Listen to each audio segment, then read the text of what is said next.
জগন্নাথদেব উঠে পড়েছে, দেখতেই পাচ্ছেন, আর সব পরিষ্কার হয়ে গেছে। নমস্কার, নতুন একটা ভিডিও নিয়ে চলে আসলাম। উঠে পড়েছি, ফ্রেশ হয়ে গেছে।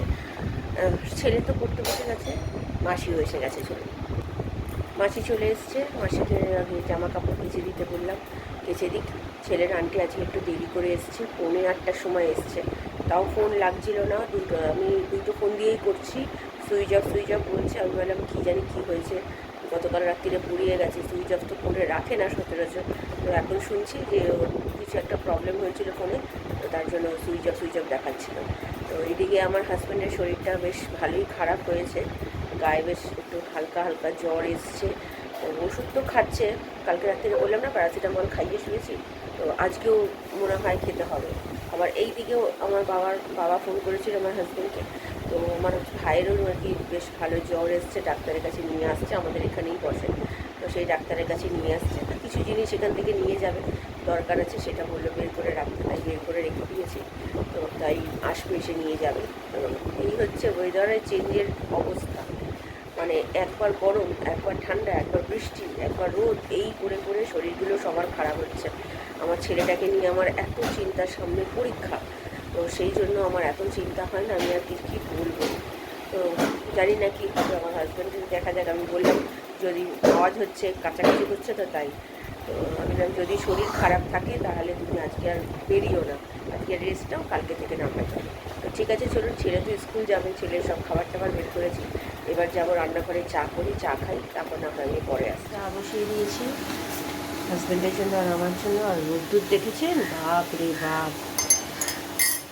আর দুধ আজকে নতুন করে জাল দিচ্ছি না, এই যা দুধ ছিল, ছেলে যেহেতু খায়নি রয়ে গেছে, থাক, কালকে দেবো।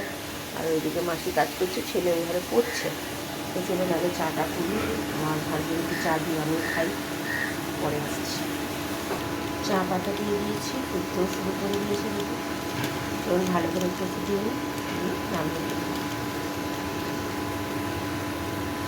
এই যে চা হয়ে গেছে, আর এইদিকে মানে এখনও ফোটেনি, ফুটবে। তো চলুন আগে চাটা খেয়ে নিই। ছেলেকে জামা কাপড় পরিয়ে দিচ্ছি, দেখতেই পাচ্ছেন। আর এখন 9:35 বাজে, এই সময়টাই রোজ জামা কাপড় পরে। আর ওইদিকে ভাত গরম হয়ে গেছে, তরকারিও গরম হয়ে গেছে, খাওয়াতে বসবো জামা কাপড় পরানোর পরে। আর ছেলে এখানে কত কথা বলছে শুনতে পাচ্ছেন, মানে শুনতে পাচ্ছেন, আপনারা বুঝতে পারছেন, কিছু একটা কথা বলছে আমাকে। তো স্কুলে ওকে কে কী করে, মারে, ধরে, কী করে না করে, তো সেটাই এসে আমাকে সব এখন এই সময়টাও পায়, আমাকে বলে সব কথাবার্তা। তো আর জামাটা এত নোংরা হয়েছে, 2 দিন পরাতে এত নোংরা হয়েছে, আমি বুঝতে পারছি না কেন এত নোংরা হয়েছে। তাই আমার হাজব্যান্ডকে বললাম আরেকটা সেট করে জামা কিনে দিতে। বেড়ে নিয়েছি মাছের ঝোল ভাত, আর ছেলে তৈরি হয়ে গেছে। তো চলুন খাইয়ে দাইয়ে দিই। এখন 9:40 বাজে, এটা 5 মিনিট স্লো হয়ে গেছে। তো ওকে খাইয়ে দিই, আমি পরে আসি। দেখে যেও, টিফিন খেয়ে নিও, জল খেয়েও। ওখানটা পুরো জল মুছেছে তো মাসি, এই জন্য। যাও যাও যাও, তুমি যাও, শুকিয়ে গেছে, যাও, টাটা। ব্যাগটা কি ভারী, বাবা বাবা। ওই যে বেরোচ্ছি, টাটা। কি গরম পড়েছে আবার, বাপরে বাপ। তারপরে রোদ্দুরটা দিয়েছিল ঠেসে, এখন দেখুন যেই মেলাধুলা হলো, সেই রোদ্দুরটা দেখুন গায়ে। কী বলবো, প্রত্যেক দিন এক জিনিস। শুকিয়ে গেলে ভালো বাবা। যাক, চলুন এবার ও চলে গেলে আবার রান্নাঘরে ঢুকবো, রান্না করতে। টাটা। আমার মোটামুটি সব ইলিশ মাছের ভাপে করবো, তো মাখানো টাখানো সব হয়ে গেছে, শুধু বসাবো, একটু পরেই বসাবো। আর আমার হাজব্যান্ডের তো রান্না রয়েছে, আজকে রান্না বলতে গেলে বেশি কিছু করার নেই। চলুন পরে আসছি।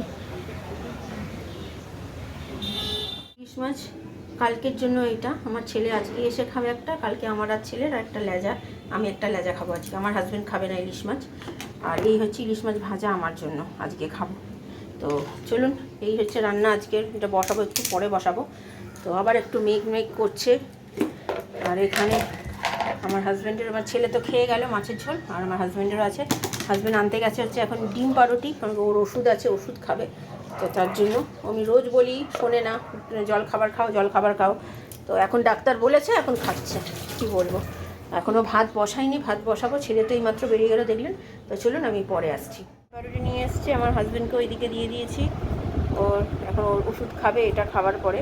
তো চলুন খাওয়া দাওয়া সেরে নিই। একবার রোদ্দুর উঠছে, একবার এই অন্ধকার হচ্ছে, মানে মেঘ করছে, যে কী যে করে কে জানে। চলুন খেয়ে নিই। মাছ সব বসিয়ে দিচ্ছি, প্রেশার কুকারে ভাপে 3টে সিটি দেবো। হলুদ গুঁড়ো, লঙ্কার গুঁড়ো, সামান্য জিরে গুঁড়ো, নুন আছে, কাঁচা তেল আছে, টমেটো পেস্ট আছে, কাঁচা লঙ্কা দিয়েছি। তো চলুন এবার এটাকে 3টে সিটি দিয়ে নামিয়ে ফেলি। আর এটা মাছ ভাজাটা আমি পরে ভাজবো, যখন খাবো মাছ ভাজাটা গরম গরম ভেজে খাবো। তো ভাতও বসাবো, তো চলুন আগে এটা বসাবো। ভাত বসিয়ে দিচ্ছি এদিকে, আর এদিকে সিটি হয়ে গেছে। তো চলুন আমি পরে আসছি। কী গো, শরীর কেমন আছে তোমার? এখন দাঁতে ব্যথা কম আছে? আর জ্বর? যাক, ওষুধ যেরকম বলেছে সেরকম খাও, বুঝলে? তাহলে আর শরীরটা খারাপ হবে না, ভালো হবে। দেখছেন ওষুধ খাচ্ছে, হোমিওপ্যাথিক ওই যে ওষুধ দিয়েছে এখানে, ওই দাঁতের ব্যথা ওষুধটা খুব ভালো দেন উনি, আমাকেও দিয়েছিল, খুব ভালো হয়েছে। আমি তাই বললাম কালকে যখন সময় আছে আমি ফোন করে দিলাম, ও গিয়ে নিয়ে আসলো। চলুন, ও বেরিয়ে যাবে এখন। রান্নাঘরে চলে গেছি আমার মাছটা ভাজতে। সকালবেলা তো ভাপেটা করেই রেখেছিলাম, অনেকক্ষণ সকালে করেছি তো, তাই এখন একটু ফুটিয়ে রেখে দিলাম। ছেলে এসে খাবে, ওর জন্য রেখে দিয়েছে, কালকে আমাদের জন্য, আমার আর ছেলের জন্য রেখেছি। ভেবেছিলাম খাবো, তো ভাপে দিয়ে সেই জন্য আমি লেজাটা দিয়েছিলাম খাবো বলে, কিন্তু খেতে ইচ্ছা করলো না। মাছের তেল দিয়ে এত তৃপ্তি করে আমি খেয়েছি, মানে আমার আর ভালো লাগলো না যে আর ভাপেটা খাই, থাক কালকে ভাপেটা খাবো। মানে মাছের তেল আমি এত পছন্দ করি, মানে বিশেষ করে শুধু ইলিশ মাছের, আর কোনো মাছের তেল দিয়ে আমি ভাত খেতে পছন্দ করি না। তো এত তৃপ্তি করে খাই, ছোটোবেলা থেকেই আমি ইলিশ মাছের ভাজা বলুন, এই তেল দিন, এইটা পেলে আর আমার কোনো মাছের ঝাল ঝোল কিচ্ছু লাগে না। তো ছেলের জন্য একটু শশা কেটে রেখে দিলাম, আমিও নিলাম, তো ভালোই লাগলো খেতে বেশ। গুড ইভিনিং, এখন 3টে বাজে, খাওয়া দাওয়া সেরে নিয়েছি, তাও আধ ঘন্টা হতে চললো। খুব ভালো খেয়েছি মাছের তেল দিয়ে। তো ছেলের জন্য রেখে দিয়েছি, ছেলে আসলেও মাছের তেল দিয়ে খাবে না, আগেও বলেছি আমি ওই মাছের ভাপে দিয়ে খাবে। আর ভাপেটা কালকের জন্যও করে রেখে দিয়েছি, আমার হাজব্যান্ড তো খাবে না, ওই জন্য আমাদের জন্য করে রেখে দিয়েছি, কালকে খাবো। তো এই হচ্ছে ব্যাপার। আর আমার হাজব্যান্ডের শরীরটা আগের থেকে একটু ভালো আছে, তো ওষুধটা খাচ্ছে যেহেতু। তো দেখা যাক আজকে আর জ্বর টর আসে কিনা। কালকে রাত্রিরে, আজকে সকাল অবধি জ্বর ছিল, তো তারপরে তো আর ভগবান আশীর্বাদে আসেনি। তো দেখা যাক কী হয়। তো ঠিক আছে, চলুন আমি এখন একটু রেস্ট নিই, আমি আবার পরের ছেলে আসলে সামনে আসছি। আমার ছেলে নামছে,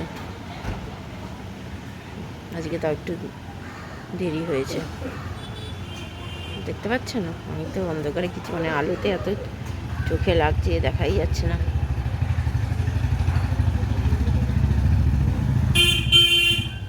দেখছে, ও দেখে ফেলেছে যে আমি যে ভিডিও করছি। ওই দেখুন, দেখেছেন? এই যে ভারী ব্যাগ নিয়ে উঠতে পারছে না, এখন বলছে আমাকে না, বসে লাগছে। জুতোটা পরে চলে গেলি, বেড়ে নিয়েছে, দেখতে পাচ্ছেন? এই ইলিশ মাছ ভাপেটা আমার ছেলে তো খুব খুশি, ভালো লাগছে। আর এটা কি ইতিহাস সম্পর্কে আবার নিয়ে এসছো? ভালো, ঠিক আছে। পড়াশোনা পড়বে তো? এটা লাইব্রেরি থেকে যে নিয়ে এসছো? হ্যাঁ, আচ্ছা ঠিক আছে, চলুন খাইয়ে নিই, পরে আসতে দিতে বসে গেছে, দেখতেই পাচ্ছেন। এখন বাজে 7টা 15, আর আমার স্টুডেন্ট আজকে একটু দেরি করে এসছে, 6:45 নাগাদ এসছে আজকে। তাও ফোন করলাম, তারপরে এসছে, বললো দেরি হয়ে গেছে, ঘুমিয়ে পড়েছিল তাই। তো এখনও তো আমাদের রুটি করার মাসি আসেনি, আমাদের কাজের মাসি কাজ করে চলে গেছে।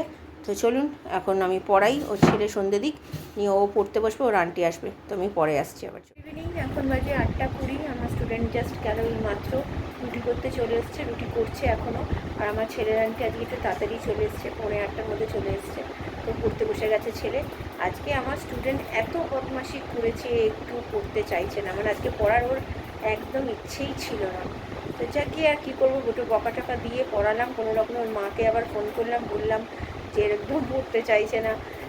দেখুন, বাচ্চাদেরকে তার বুকে মেরে ধরে তার পড়ানো যায় না, যতটুকু একটু পড়ানো যায়, মানে এক এক সময় খুব সুন্দর পড়ে সব, কিন্তু জানা জিনিস যেগুলো ভুল করছিল। তো আজকে সেই রকম, মানে ওর পড়ার আজকে ইচ্ছে ছিল না, মানে ওর আসারই ইচ্ছে ছিল না। তো যাক গিয়ে ঠিক আছে, রাত্রে তো কুমড়ো আলুর তরকারিটা গতকাল করে রেখেছি, সেটা দিয়ে রুটি খাবো। গতকাল তো খেলেও না আমার হাজব্যান্ড, আর আমার হাজব্যান্ডকে ফোন করেছিলাম, আমার হাজব্যান্ডের শরীরটা ভালো আছে আগের থেকে। তো ঠিক আছে, চলুন এখন আপাতত একটুখানি বসি, ছেলে পড়ছে। আর যা গরম পড়েছে না, মানে অতিষ্ঠ হয়ে যাচ্ছি গরমে। তো চলুন আমি পরে আসছি। দিনের খাবার কুমড়ো দিয়ে আলু দিয়ে তরকারি করেছিলাম গতকাল, সেটাই ছেলের জন্য দুটো রুটি নিয়ে নিয়েছি। চলুন ছেলেকে খাইয়ে দিই, আমার হাজব্যান্ড চলে এসছে, এখন 10টা 20 বাজে। তো ওকে খাইয়ে দিয়ে তারপরে আমি আর আমার হাজব্যান্ড খাবো। আমার হাজব্যান্ডের শরীর আগের থেকে ভালো আছে, কিন্তু কাশিটা আবার একটু ধরেছে, কিন্তু কাশির ওষুধ খাচ্ছে। তো এই যে আরেকজন বদমাশি আরম্ভ করেছে খাবার দেখে, বুঝতে পারলেন তো? তো চলুন আগে খাইয়ে দিই ওকে, নিয়ে তারপরে আমরা খাবো। রাত্রিরে খাওয়া দাওয়া হয়ে গেছে, বেশ ভালোই খেয়েছি। কুমড়ো আলুর তরকারিটা বেশ ভালোই হয়েছে। আমার হাজব্যান্ড রুটিটা খুব একটা খেতে পারল না, দাঁতে যেহেতু একটু ব্যথা আছে তো, তাই একটা না দুটো রুটি খেয়ে বাকিগুলো রেখে দিল। আর মুড়ি খেলো, অল্প মুড়ি খেলো, তো ওটাই খেয়েছে। শরীরটা আগের থেকে ভালোও বলবো না খুব বেশি, আর খারাপও বলবো না, মিডিয়াম আছে। টেম্পারেচার দেখলাম, মেপে দেখলাম থার্মোমিটারে, তো ওই 97 পার হয়েছে, মানে 98-এর কাছাকাছি। তো জ্বর তো এটাকে বলা যায় না। তো ওষুধ খাচ্ছে, দেখা যাক। এখন ঠান্ডাটা বেশ ভালো রকমই লেগেছে, তার মধ্যে আবার কাশি। এখন দেখা যাক। আর কালকে আমার ছেলের আন্টি আসবে, বৃহস্পতিবার করে তো সকালে আর বিকেলে আন্টি আসে না, কিন্তু কালকে থেকে আসতে বলছে, কারণ কি ছেলে প্রচণ্ড বদমাশি করে, পড়াশোনা করে না। তাই কালকে সকালে পড়বে, বিকেলে আসবে না। কিন্তু শুক্রবার আবার সকালবেলা পড়ানোর ডেট থাকে, কিন্তু সকালবেলা আসবে না, বিকেলবেলা আসবে। তো ঠিক আছে, চলুন ভিডিওটা তাহলে আর বড় করছি না। ভালো লাগলে লাইক শেয়ার সাবস্ক্রাইব করবেন। কালকে নতুন একটা ভিডিও নিয়ে চলে আসবো। আপনার ভালো থাকবেন, সুস্থ থাকবেন, নমস্কার।